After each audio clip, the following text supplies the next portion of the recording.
démonstration et makambo surtout il faut vivre Nenge Hébreux chapitre 11 sur la verset 1. Balati biso ke na vie ya mutu soki foi ezate eza impossible pour mutu azala agréable liboso ya Nzambe. Mwana Nzambe soki azotambola na misu c'est vrai aza na mwana Nzambe te. Mwana Nzambe asolo eza oyo wapi azotambola na molimo na makambo oyo wapi Nzambe na kokisi te me ye aza na eliki yake ekokokisama.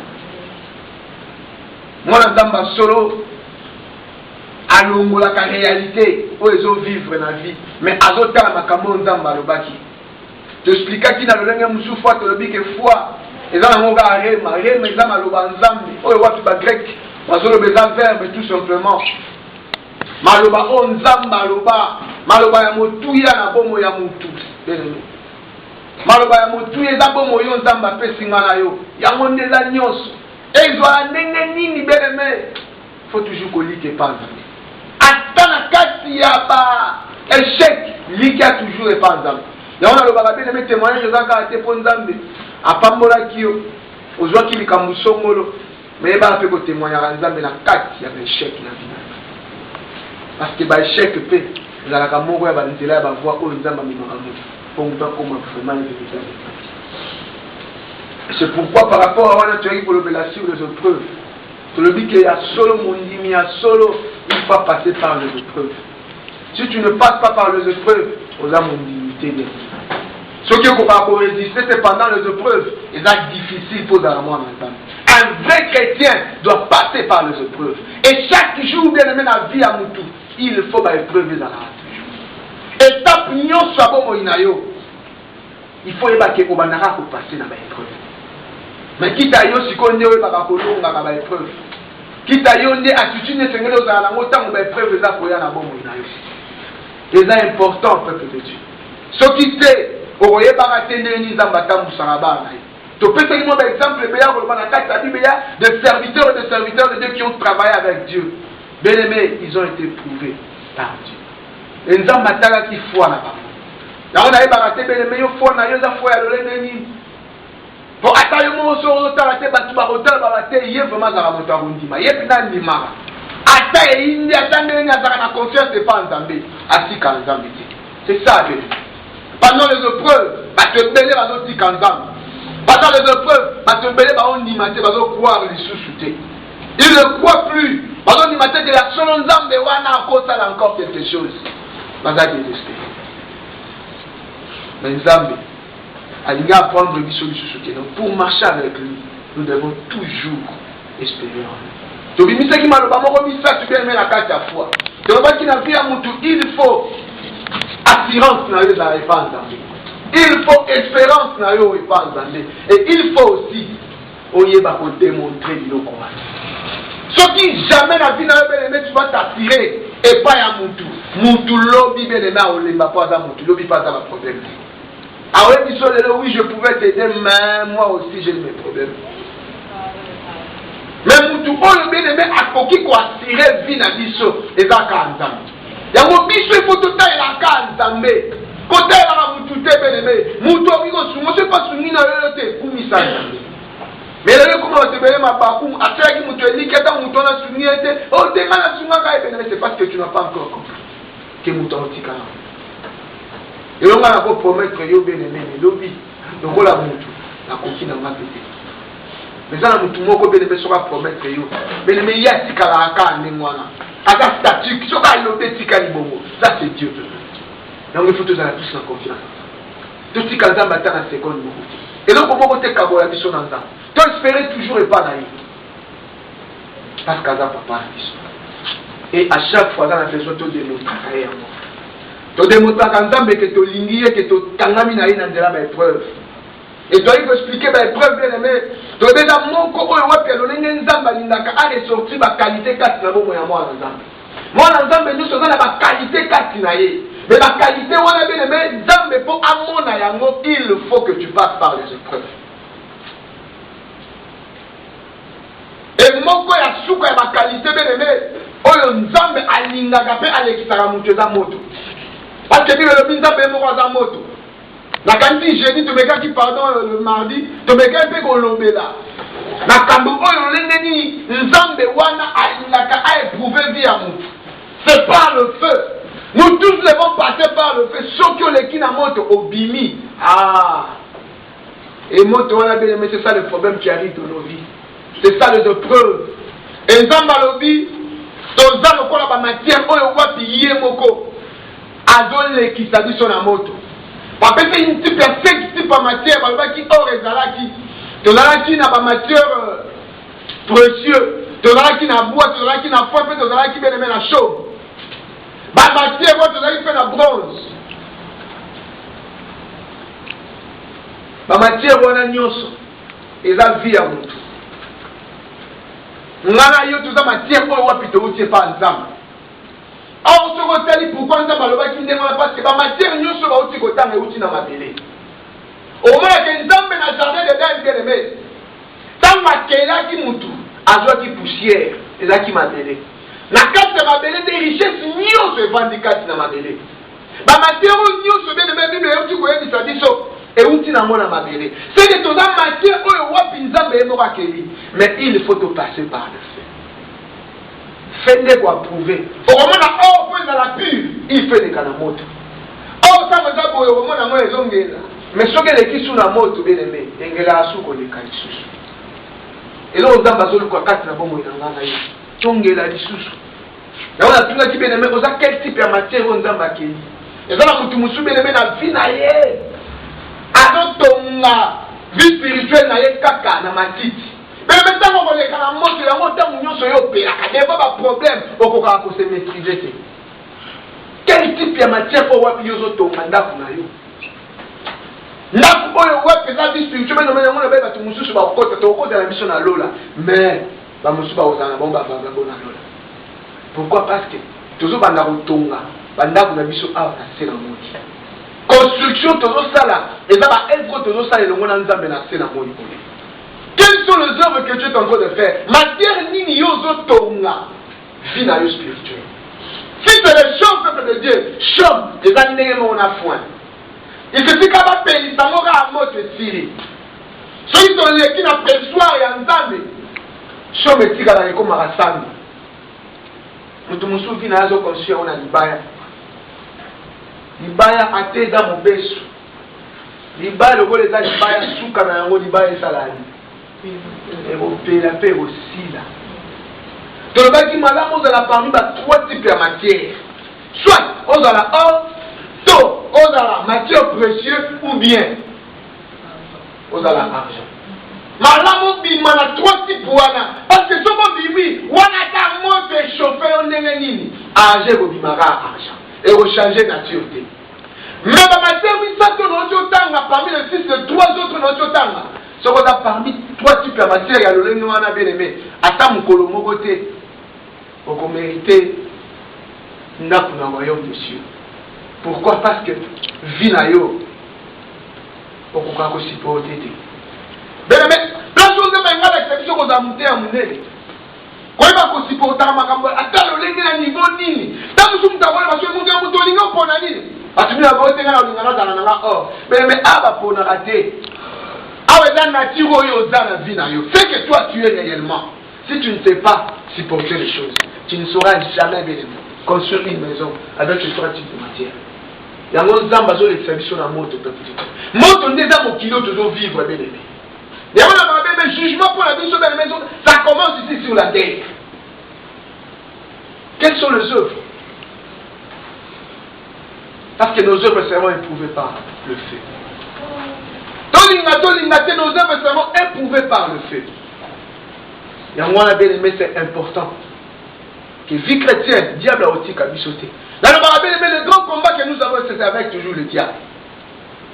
Le premier ennemi à mon avis, c'est le diable. C'est lui qui va combattre pour te décourager. En fait, qu'on va avancer dans la vie chrétienne. Et dans le bas qui, ennemi a mis par les abomo, il y a eu un autre, et qu'on a fait mon point bitumba. Oyo ko bundisa yo po yo atteindre tes objectifs. Oyo wa pinza mabundisa na vie. Et le troisième élément c'est le monde. Bible lobito linga mokilité. Parce que mokilé biloko ni chose na mokili. Mais le mérotika. Mais il y a une chose oyo wa pérotika la tête, C'est la grâce et la parole de Dieu. Maintenant, toi, tu es ami de qui? Ami de Dieu, ami du diable ou ami du monde? Il faut le peuple de Dieu, par où tu es. Parce que les épreuves ne cesseront jamais. Toutes les étapes de ta vie. Par étapes, nous sommes là pour permettre. Bien aimé. Et vous avez un cas d'épreuve de maîtrise. Tout le monde qui en avait Abraham, peuple de Dieu. A commencé quand les épreuves vont commencer dans sa vie. Étape tout. Qui a mon acana, c'était seulement les épreuves des épreuves. Et ça vit dans le quotidien. Et ça billet. Parce que des fois, mais aussi à mon connaît habité, attends, on est silté, mon conçu se voya. Et ça vie, il faut toyer, mais il y a mon touya, Tobi m'a toujours vainqueur. Dans le cadre de l'épreuve. C'est ça ce qui est important. Amen. Ok. L'autre chose, le balisou, sous quatre dans la cadre de l'épreuve, la foi éprouvée. La foi éprouvée, tu reçois partir des choses qui vont permettre par le plan étrange. Mais la foi n'a pas éprouvé et que la rassou pour les cabines, mais la plan où il y a pinzamba zo ça dans la vie na biso. Biso nous sommes nés tous à Nzambe a un plan merveilleux. Il a des plans où il y a pinzamba ça bongisa. Foi na yo, il faut Nzambe a éprouvé en haut, mais plan nini oyo Nzambe bongisa. Il faut nous comprendre quel est le plan où Nzambe a tracé à vie na yo. Ngana yo bele mede to vando mutu na mutaza na plan oyo wa pinzambe mutabumisa plan eza mutu te mutu asala la plan ya vie na ye yaona ba pona biso ba na nzembe to linga te to sala la plan mais plan ya vie na biso to sala ngo ensemble na Nzambe to yeba ko tali sa Nzambe ba plan ya vie na biso parce que soki concordé te na ndenge Nzambe zo linga na vie na yo peuple de Dieu mutali boso obundiso za ka Nzambe parce que oya sa bongisi yo ozo boya alors ko yo zo boya yenda obundisa. C'est pourquoi plan na yo bien-aimé, il faut toujours être en accord avec la pensée de Dieu. Est-ce que ça tout le monde comprend? Ceux qui ont associé plan na yo, n'a pensé en Nzambe, bien-aimé, tu vas avancer avec Dieu. Au moins qu'il y a solo Nzambe, on a besoin de l'homme na yo. Mais si tu ne vas pas associer Dieu dans ta vie, n'a pas plan na yo bien-aimé, et vous allez passer. Moi, je se retrouve en Grèce. Mais tant que vous avez arrêté la vie, nous se retrouver en Grèce. Mais nous avons bien aimé la carte de la plan, nous avons mis ça qui, en tout cas, passage à Grèce, c'est là où mais nous avons mis la plan merveilleux, à mon avis, nous avons passage obligé, en Grèce. C'est pourquoi il faut nous associer Nzambe. C'est pourquoi nous devons vraiment associer Dieu dans notre vie. Si on est malade, papa, na yebite ta musungani na galibanda. Na yebite pour ça dans les amis. Est-ce qu'on a organisé ça? Il y a un monde au préparat pour la bombe. Si c'est comme ça, peuple de Dieu, Nzamba doit le coup. Et pour me confirmer par rapport à ça, donc il y a une histoire, nous sommes dans Josué, tu as l'histoire, il y a l'homme de Josué. Et pas il va Nzambe wana. Attends qu'il y a encore de grands exploits. La plan où il y a qui n'ont étrange. La carte du peuple Israël. Là nous sommes dans Josué chapitre 6.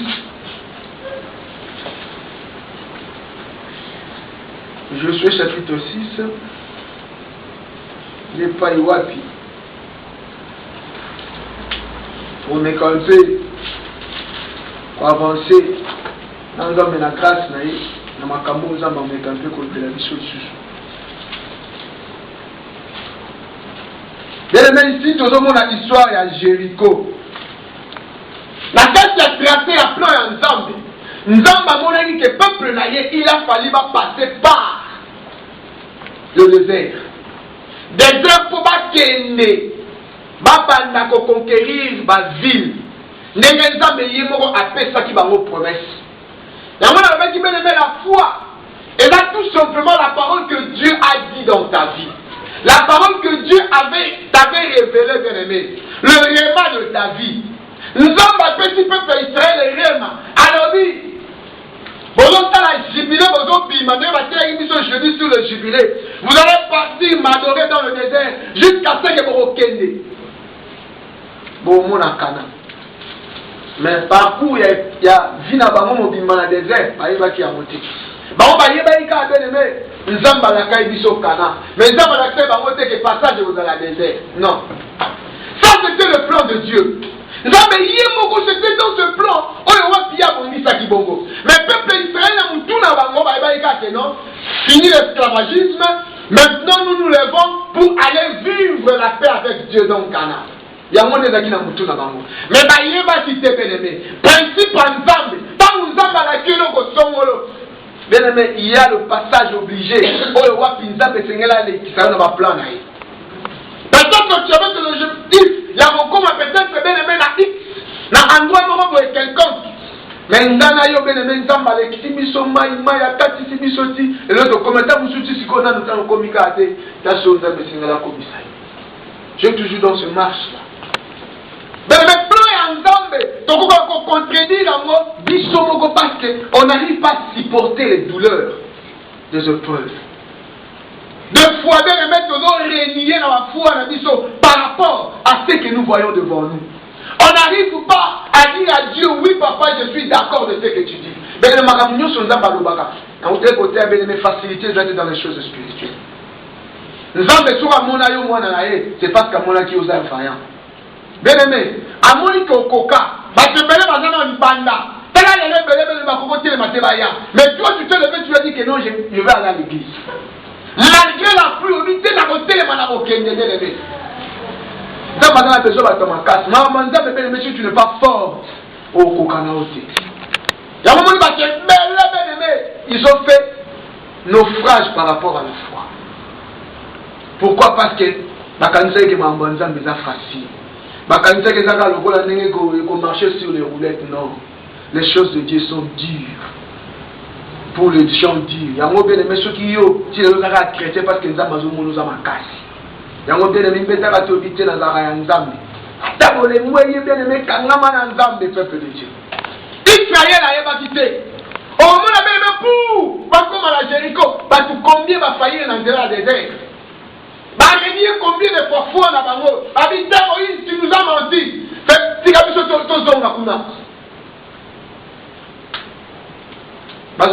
donc tu as préféré dans l'esclave l'Égypte.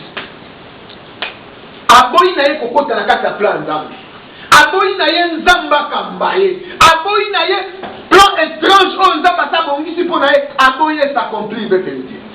Or la Bible nous dit bien aimé, tout ce que Dieu prépare pour nous, il a la carte merveilleuse. Et là il y a au moment où nzamba ko préparer pour la ngala ya mabete. Nzamba bongisa ka mamba malamu. Mais quitte à nous bien aimé, tu dois saisir pour ça. Mais si on ne va pas saisir la pensée de Dieu, et ça sera très difficile, peuple de Dieu. Il y a un temps où nous sommes au non, Dieu est merveilleux pour nous. Ayons confiance en Dieu. Là, oui. Si Joshua a dit, bon, conquérir. Parce que Jéricho est la première ville. Parmi ma ville, il y a parce que Jéricho est ma ville, il y a ma Cananéen. Jéricho est la ville importante, il y a Palestine. Et là, qu'on dépend de la Palestine, Jéricho. Ma Cananéen m'a qu'on va dans Jéricho. Lorsque Josué a péché et a dit, maintenant regarde ce que je vais faire avec mon peuple. Première ville où on va conquérir, est là Jéricho. Mais après ça qui va principe, Néhémie va aux Jéricho. Josué assigne au moment à 5. Dans le chapitre 5, l'histoire nous dit comment est-ce que Josué assigne qui va nongi. Dans l'espion, pour pas qu'il ne retard, comment est-ce que vit la Jéricho et Zalaki. Et dans le rapport, oh, il bien aimé, nongi, bayaki nango, rapport, on les a qui satisfaisant. Évitez sur ma lecture, la Bible va raconter ensemble. Et Zalaki, jamais satisfaisant. Donc c'était pas facile pour la rejoindre Jéricho. Jéricho était difficile parce que la Bible nous dit, la première chapitre de la Bible que Jéricho était barricadé au corps des Israélites. Personne ne pouvait entrer et sortir. La Bible nous dit que Jéricho était barricadé. Et ça qui clôturé, bien aimé. La taille, bien aimé, le lingue Jéricho est là qui est là. Système à 2000. Évitez ceux qui ont un système à Makal et Dali. Donc, il y a 2000. 1000 à Liboso, 1000 à Mibalé. Mais entre 1000 à Liboso et 1000 à Mibalé, il y a un fossé dans Katikati. batimoli lisusu. Donc ce qu'on dit, ni pour y avoir un deuxième vie, et là parti, et là impossible. Donc sécurité, on les a qui à Jéricho, bah il va dire que non, impossible. Il y avait personne qui pouvait entrer et sortir. Bah là qui n'a sécurité.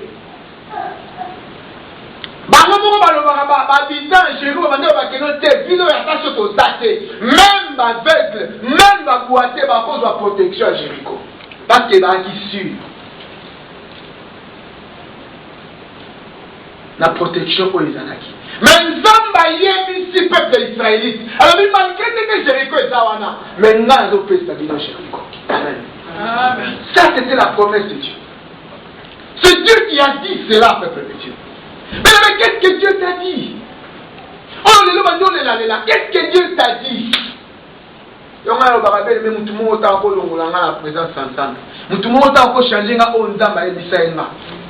Parce que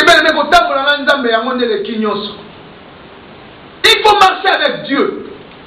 Pas par la vie, mais par la foi. Et mais ce n'est pas facile, mais c'est important. Tu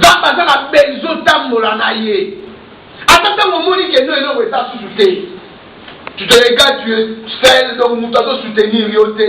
Mais au fond, maintenant, moi je t'avais dit que non, je vais te donner Jéricho. Mais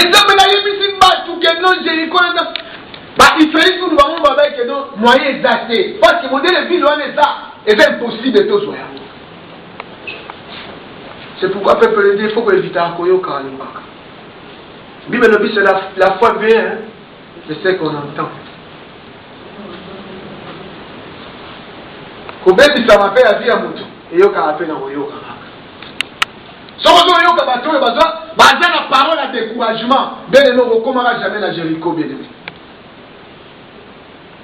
L'aspect vraiment physique à côté de la beauté, c'est qui est impossible. C'était impossible que vraiment Jéricho, les Israélites ne soient pas en haut. Mais maintenant, je vais vous dire impossible, peuple de Dieu. Peut-être pour toi sortir de ce pays, et c'est combien impossible pour nous. Mais qu'est-ce que Dieu t'a dit? Quelle était la vie de la promesse que Dieu t'a donnée? Ce qu'il t'a dit, bien aimé, ce qu'il t'a dit, bien aimé, il finit par le réaliser parce qu'il est Dieu. Même si ça accomplit, peuple de Dieu. Sarah a eu son enfant, bien aimé, à âge où il y a pour foyer. Impossible, science et souki. C'est pourquoi nous avons besoin de la foi. Amen. Attendez, je vais toujours croire à la parole de Dieu. Même si tout le monde ne va plus croire,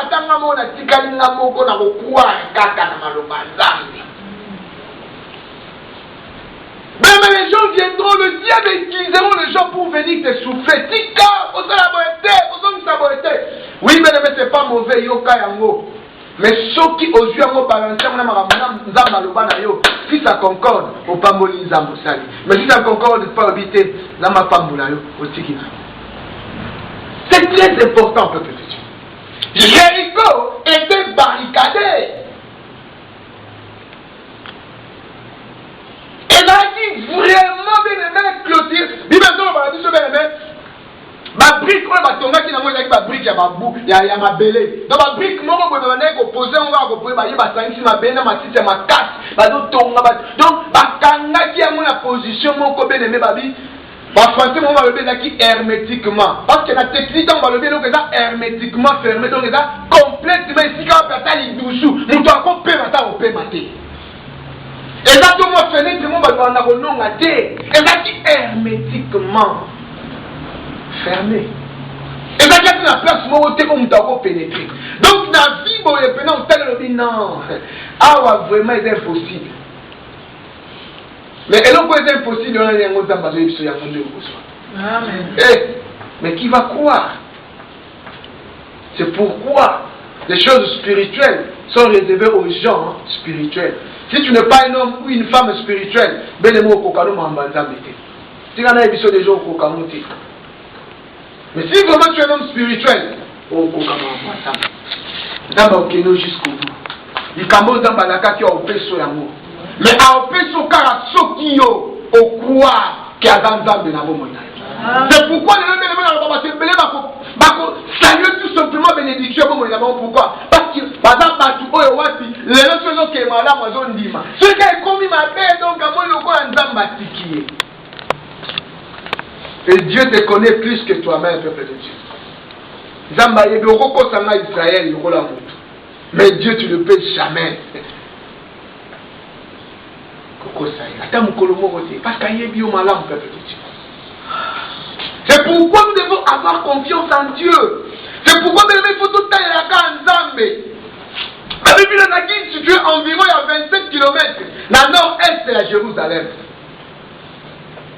Mais emplacement à Jéricho, place de Zalaki. Mais il y a ville moko bénémé. Oh, rapi. Et c'est difficile. Mais il y a pays à Liboso. Oh, Nzambe a permis ça. Au moins, le temps de Jésus, tant que Jésus soit qui bénémé, dit l'homme des achats, on va dans Jéricho. Ayambaga Yesu, n'a qui na Jéricho. Après, peuple de Dieu, tant que Nzambe appelle ça, on va Israélite. Jéricho. La terre à Jésus. Donc des achats vivaient en Jéricho, peuple de Dieu. Au moment où on a même Bartimée, on a dit sauvé. L'Ibétan a toujours Jéricho. C'était à la sortie de Jéricho. Et comment qui plus tard vit les Israélites? Oh, on n'a pas quoi on a tant à Josué bien-aimé. Et là qui vit au roi de Bakané, et à cause de moi, si on va venir Rahab, la prostituée, il y a un peuple israélite, tant ou banongi bayaki, a bomba qui bango ba espion wana. Et la prometteur elle dit non, mukolo to boya, yo to bo épargner yo.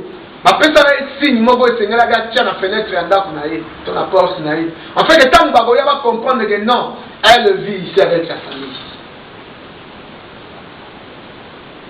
Bien aimé, la promesse de Dieu, elle reste fidèle. Elle ne pourrit jamais. Quel que soit le temps de la durée, et qu'on pourrit la table au colomoroté. Mais des fois, cette promesse peut durer. Ceux qui ont comprendre maintenant. Si tu ne te laisses pas emporter par Dieu lui-même, si on limite au marché dans Zambé, et qu'on a la difficile. Attendez, nous sommes deuxième tir à troisième verset. Josué chapitre 6, verset 2 à 3, je dis au nom du Seigneur. Amen. L'Éternel dit à Josué, vois, je livre entre tes mains Jéricho et son roi, des vaillants soldats.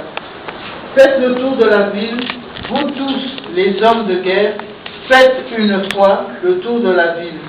Tu feras ainsi pendant 6 jours. Parole du Seigneur. Amen. Peuple de Dieu, nous avons un plan de pays pour la grande monnaie. Plan étrange pour nous attaquer au peuple de Dieu. Il donne toujours le principe. Mais nous avons marché avec le principe. Si tu ne vas pas marcher avec Dieu avec le principe, tu ne sauras pas marcher avec Dieu. Parce que la carte a un principe, et qu'on a rappelé le roi qui semble à tenir compte de yango. Et si tu ne respectes pas le principe de Dieu, bien aimé, au long la présence ensemble. Nous avons pas abandonné. Elle dit, je souhaite que non, je te livre. Nous avons pas la futurité. Alors, pas la futurité, alors pas la présence. Ce n'est pas l'ensemble spirituellement, Jéricho était déjà dans le main des Israélites. Est-ce que quelqu'un me comprend? Amen. Spirituellement, à sa pétio yango. Tiko yonde, okolakisa yango nzoto, okolakisa makambo nzamba lobi na yo. C'est-à-dire, croire maintenant la parole que Dieu te dit. Nzamba sa loba na yo, mais la façon dont tu te comportes, et donc on complété dans makambo nzamba yebisaki. Et donc quand tu nzamba la kaki ya kopese mutuka. C'est que la vie na yo, yo déjà il faut déjà na mutuka déjà na quatre esprit na yo. C'est que yo tambola na ngo déjà. Yango tout monde ba domaine mususu ya batu ya foi, a tout déterminer habité. Donc on nzamba sa la kaki bongo, mbano ba no tambola na fungola. Ado la fungola car na ngai. Donc kala mingi tende bozomo na ngabo ekalate mutuka. C'est que tout le monde reconnaissent déjà que notre il faut au compte bien aimé dans le plan de Dieu. Ce qui n'a le compte du tout, ça sera difficile que le plan de Dieu s'accomplisse dans ta vie. Donc, je souhaite que non, c'est moi qui ai dit.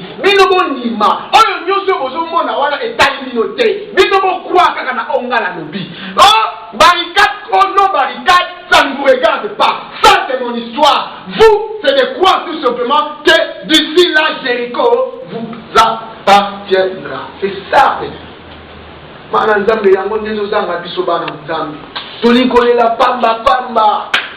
Non, ma promesse est belle, pourquoi? Parce qu'on ne veut pas rentrer dans le promesse de Dieu. Il faut moi.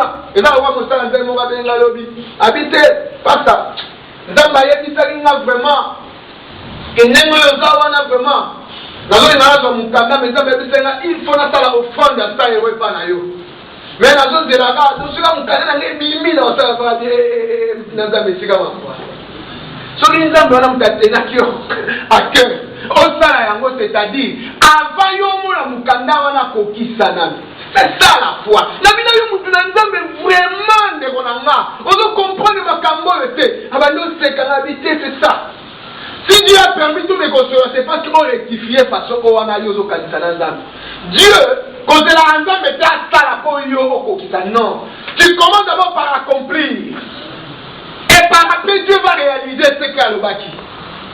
Pour Israël, il croit tout simplement que c'était Jéricho n'est toujours le baboué. Et ça déjà malgré notre Dieu à moté, mais tout va te vivre déjà n'engagé. Donc nous sommes dans repenser les gens à parler dans la coin. Ah, c'est la coin, voilà. Donc c'est ça. Donc on met continue déjà la carte à plan en Zambé. C'est comme ça dans la ligne. Qu'est-ce que Dieu t'a promis? Oh, on dit les noms que vous croyez au moins à la caisse. Qu'est-ce que Dieu t'a promis, peuple de Dieu? Qu'est-ce que Dieu t'a dit? Oh, les noms, tu as perdu l'espoir. Dieu t'a abandonné, bien aimé. Dieu n'abandonne jamais le sien. Et Dieu ne réunit jamais à sa parole. Et là, les locaux ne pas respecter sa parole, peuple de Dieu. C'est pourquoi nous avons le bac en 20. Abandonne-moi la moto, pas le bas. Ce qui a le bec, c'est qu'à moi. Il savait ce qu'il disait. Il savait ce qu'il était capable de faire. Parce que c'est lui le créateur. C'est lui qui a créé l'univers, bien aimé. Il a créé la terre. Mais le grand problème, c'est que les Israélites vont comprendre. Ils vont me côté ça maintenant. Et la première des choses, c'est qu'on compte dans la carte à plein. Et donc, ce qui dans le quotidien, bien aimé, impossible. Ça, c'est pas la foi. C'est commencer d'abord par, premièrement, accepter le plan de Dieu. Reconnaître que ce que Dieu a dit est vrai. Ce que Dieu m'a dit, c'est vrai. Ce que m'a dit que Tchaka a calcul, obéissement à moi. Chez Dieu, le calcul n'existe pas. Ce que m'a dit, mais ce que vous allez ce qu'on a éviter. C'est pourquoi il ne faut jamais calculer dans les choses de Dieu. Dans les choses spirituelles, il n'y a pas de calcul. Le calculateur, il y a un moment qui calcule. Il sait ce qu'il va faire. Mais il c'est comme notre soeur qui vient de témoigner. Dieu l'avait dit qu'elle devait venger ici, en Athènes. Mais il y a le contraire. Et Dieu dans le principe. Il faut toujours respecter le principe de Dieu. Nous sommes c'est l'obéissance. Nous avons besoin quand le moins la carte d'obéissance ici. La deuxième des choses, c'est l'obéissance. Qu'est-ce que Dieu t'a dit? Et jusqu'à présent, tu n'arrives pas à obéir. Nous avons la carte de principe à obéir, premièrement, à obéir. Jéricho, nous avons fait Sibino. Mais deuxièmement, pour qu'on soit Jéricho, il faut maintenant qu'on tourne à Kayango. Pendant 6 jours. Au Banaka, pour tourner, mais tout ce que je vous demande, c'est de contourner Jéricho pendant 6 jours. Et le 7e jour, vous contournez pendant 7 fois. Mais le maintenant, qui est en 20. Et donc, Lorsque Dieu parle par rapport au chiffre peuple de Dieu, ce n'est pas en vain. Parce que même quand tu expliques le chiffre 6 et le chiffre de l'homme, c'est l'effort de l'homme là où tu es Seigneur qui a fait l'effort. Effort où nous avons fait ça là. Bazwa hache, bacha yango liboso, bazwa ba sacrificateur, balatisa bango ba cornes de bélier, 7 cornes de bélier. Pe ba contourner. Et là on se passe dans la route. Et là on s'est passé dans la capacité. Parce que nous avons ça les amis, c'est pas toi qui vas agir, c'est Dieu qui va agir. Mais tout ce qui te demande, c'est obéir à sa parole. Est-ce que Dieu te demande d'obéir à sa parole? C'est comme difficile. Yo sai na ndenge na yo. Olongwe na kati obéissance à maloba nzambe. Omona kwa nzambe za koko na yo te. Nzambe za papa na yo. Mais ce qui te demande c'est l'obéissance. Alors il va tourner cette fois. Ba sacrificateur wana na kati na bamba ba kozala ba corps na bélier. Oh, bien bélier tout simplement. Et maintenant on représentait dans le mususuté. Nous avons dit sacrificateur. Et dans les loba, on va doter à maloba ensemble. Quand il n'a pas même mamokumba ya peuple ensemble, pas mon débat dans la liboso. Quand on est dans le mususuté, là il trompette pour la convertir, pour la loba. Parce que trompette, il y a mon débat là qui et les mots. Il y a côté il s'est peuple ensemble, le lengeni nzamba l'ingate les massacres. Et là qui avertissement. Oh! Et là, on vous avertit à la vision de mais nous, les enfants de Dieu, si ce n'est que la parole de Dieu. Trompette, on a tout bien aimé. Maintenant, on a bélier. Et là, qui n'a qu'on représenter seulement la parole de Dieu. Et maintenant, il va dire bien aimé. Yahweh, digne à copette, c'était le sacrificateur. Bamon bien aimé. Alors, il va même à la mot 7 mobiba. Quand vous êtes sur votre tournée, va bêtir en haut. Mais va dire que ne vous tient à quelle est l'été. Pour la silencier. Et on a mon encore. Oh, c'était le principe de Dieu. Mais ok, quand on a bien aimé, et représente la force à bélier. Nous sommes enfants de la carte à Malobanaye. Force en Zambé bien aimé, c'est dans sa parole. Est-ce qu'il y a quelqu'un qui dit? Amen. La monde va utiliser la corps bien aimé. Ma carte si bien aimé à bélier et vendit dans mon tout. Il y a un moment pendant que vous avez un corps de wana, vous allez utiliser comme trompette pour ne pas verser le peuple ensemble. Mais le pas de hasard n'existe pas. Tout bien-aimé a une signification. C'était la force bien-aimé à message. La force bien-aimé en Zambé. Pour un peuple naïf. À chaque fois qu'il va être averti, vous toujours quand il habite un Zambaloba qui peut tourner caca. Peut tourner caca pendant 6 jours. Maintenant, ça est là où nous suscitons. Avec un peu tourner. Avec un peu tourner. Arrivé bien aimé au 6e jour ou 7e jour et coquille. Maintenant, cette fois-ci, vous retournez 7 fois. Oh, bien aimé, le chiffre 7. Et là, on vous suscitez bien aimé. Le chiffre 7, bien aimé. C'est quoi? La perfection. Nous tous sommes le chiffre 6, bien aimé. Il faut atteindre la perfection, bien aimé. Perfection, c'est la parole de Dieu qui va nous amener à la perfection. Pendant que à quelque chose, dans la vie, nous allons bien aimé la perfection. Aussi longtemps nous comme la carte à perfection, c'est pourquoi ma camouflage est difficile. La perfection, c'est même ça le feu, peuple de Dieu. Mon tifo dit ma carte à moto. Nous avons dit que non, le matière a été vraiment cuit. Au bimi penza que la soloté. Nous avons habité malgré l'équité la moto à longi. Amen. Une photo longue à l'Ibosoan Zambé. On a longue à terre, on n'a jamais couronne l'Ibosoan Kolo. C'est ça le chiffre 7. Si tu as dit que la Moutou a la fort, mais quand on est comme à 7e niveau, peuple de Dieu, c'est la perfection. Moutou, il faut l'envoi, à la sous terre, Moutou a là, à comme un Moutou spirituel, à croire tout simplement. Et si quand Moutou, et c'est là comme si quand Zambazos de la Ngalayo, mais aussi notamment pour comme il y a ça sera impossible que Dieu manifeste sa gloire dans nous.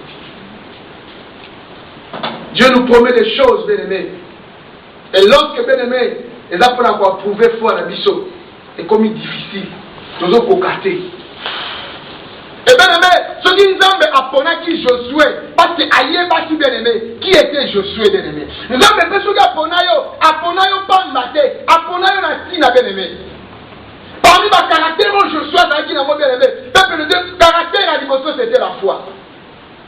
Nombre de vous avez sur le chapitre 14, verset 6 à 7, par contre, la biseau.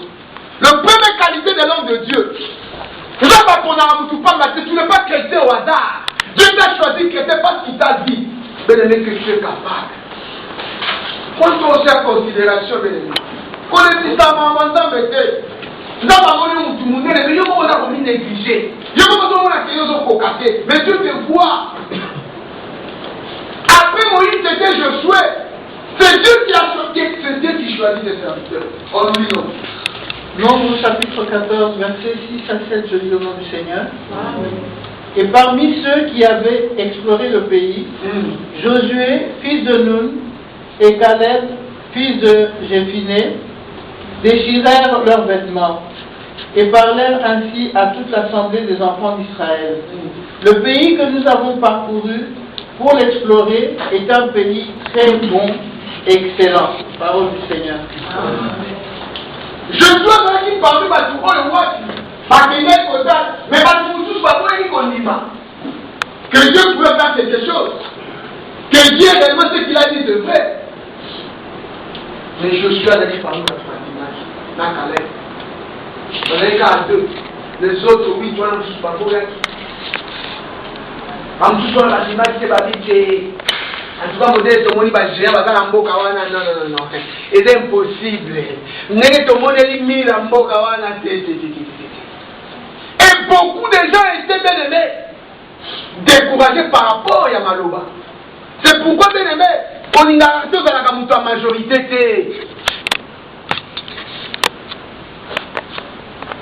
Maman ou bien aimé, ça va dans la majorité. Regarde la batumi balé, bazali na foi et pas à croire qu'il y a une parole en train malgré ce qu'on a vu. Mais comme c'est Dieu qui nous a promis cela, il nous demeurera. Malgré nyonso wana nzambe mutalaka kibiso moko ya qualité ya mutu na nzambe moko ya qualité bana nzambe faut bazalaka nango peuple de Dieu malgré nini si Dieu t'avait promis que okoma bien aimé na suka esiki esengeli okoma bien aimé okokoma ça c'est Dieu. Amen. Ato ozangi no mbongo oyebi ata kutu te ndenge okobandi la démarche. Et tout simplement la foi. Dieu a dit tout simplement, papa, je sais que si je suis là, c'est toi qui as permis. Je sais que Orobo, bien aimé, nous avons besoin de l'olenga bondisala makambo. Yoku to croire. C'est pourquoi on a raté vendre na robima mboko ndenge nini na te. Ko pensa ka kutu na ngote yoku misaka nzambe. L'homme est ici Israël, bango qui ne va contourner na bango kaka. L'homme ici c'était contourné tout simplement. Au milieu de Jéricho. Bino mo contourner, bo kanisa na bino tenyenga ni ngwa ko kende. Bino bo to sakaka. La foi, bien-aimé, dans les choses spirituelles, si tu n'as pas la foi, tu ne sauras jamais atteindre, bien-aimé, de grandes choses. Au tenga finana comprendre la tête, itumbagaka, na sokelo ko na facilité, mais c'est ta vie. Associe-toi au plan de Dieu. Quand il y a pas une vaillante, un vaillant héros, mais il y a se sous-estimer pourquoi? On a encore la bâtiment sauté. Ceux qui parlent de mais pourquoi toi aussi tu veux te lier la bateau va on a dit, mais non, Dieu te voit un homme dire, Zala tout le monde a caractère. Et tu verras combien d'hommes ont tambouré. Ça c'est Dieu, peuple de Dieu. C'est ce que nous avons besoin de Kabatalolenga. Deuxième caractère, peuple de Dieu. Ataki Moutoumon Balobé, Ataki, avec se consacrer absolument. Dans ma campagne, dans ma émission, il y a pas se consacrer. Mais faites ça. Si on se consacre, c'est qu'on a la part si bien aimé. Moi, tu as pris le nombre et caca. 32 verset 12. Consécration absolue. Josué va se consacrer Dieu par Nzambé. Avant qu'il était non, c'est l'Nzambé. Attends, attends, ni n'a pas de au nom de Jésus. Non, au chapitre 32, verset 12 de l'œuvre du Seigneur. Excepté Caleb, fils de Jephuné, le Kénisien, et Josué, fils de Nun, qui ont pleinement suivi la voie de l'Éternel, le nom du Seigneur. Amen. Bango wana bien-aimé, balanda qui voit à consulter. Bien-aimé, je vois la voix à nage. Ozela nani à coacher yo. Bien-aimé, tu vois ozela moutou à coacher yo. Faites ozela mamami. Parce que vie na yo na vie na yo yebite. Ayebi vérité à vie na yo te. Ayebi bien-aimé plan à vie na yo te. On s'en battra ça pour la bonne na yo. Bien-aimé, on permettrait à coacher yo pour la nini. C'est comme qu'on a dans la coach na yo par excellence. Il est dans la coach par excellence, bien-aimé. Moutou oya bosunga yo. Soki ya bosunga yo, asunga yo na kati ya plan on nzambe. Soko so betela ki déjà vina, ou bien nzambe révélé ki vina yo. Oyo lobi na yo ndenge ezali nzela ni nesengeli olekela. Ah, gloire à Jésus. Soki azoki révélation, comment est-ce que nzambe ayebisaki ye mpo ndenge nini esengeli osala, nzambe azwa lokumu. Mais soki c'est par expérience. Ah dit non, moi c'est pas expérience, moi je suis sauvé 5 ans, mon corps, 3 ans. Maintenant, non, ben se confier à mon tout bon. Ne te confie à personne, peuple de Dieu. Confie-toi tout simplement et pas ensemble. Expérience. Il y a un monde de message qui m'a ramené pour ça c'est pas ça. Mais c'est la parole de Dieu qui fait accomplir les choses. Amen. Bible a dit, excepté Josué et Caleb, ils ont crié à la parole de Dieu, non à la parole des hommes. Non parce que ton moni va réalité. Non, c'était pas comme ça. Non, c'est Dieu qui a dit. Amen. Comme c'est Dieu qui a dit, nous allons croire. Mais maintenant, je la bien-aimée. Malobana la foi. Si elle a une limite à monter. Dans ma zone de la paix, à l'état mon colobé, ça fait le Bible. Il fait où ton cas dans mon thème. Tant mon colobé, moi, je suis habité. Ça, c'est mon fils. Il a dit vraiment. Parce que n'a pas beaucoup de n'a pas beaucoup de mais n'a pas beaucoup de donc, on se fait ça, tu peux te le faire, mais dans mon thème, tu dois libérer ma maman sur mon thème. Non. Le caractère des enfants de Dieu, une photo dans la cabine, mais n'a pas commis ça absolument à la parole de Dieu. Ainsi que vous n'avez pas commis ça absolument à Zala qui ne devient pas un dame. Il y avait des manières où vous ne pas à Josué bien-aimé. C'était bien aimé l'intérêt pour des choses spirituelles. Intérêt dans laquelle on vous soutient. C'était les choses spirituelles parce qu'il y avait une âme à la spirituelle. Au monde chrétien bien-aimé, intérêt dans les choses spirituelles. Il préfère bien-aimé à l'extérieur temps où il paye dans Internet. Mais je suis dans ma main d'âme, à aucun moment na aucun. So il dit nini, on te yaka, et comme à louquer le raison. Intérêt dans les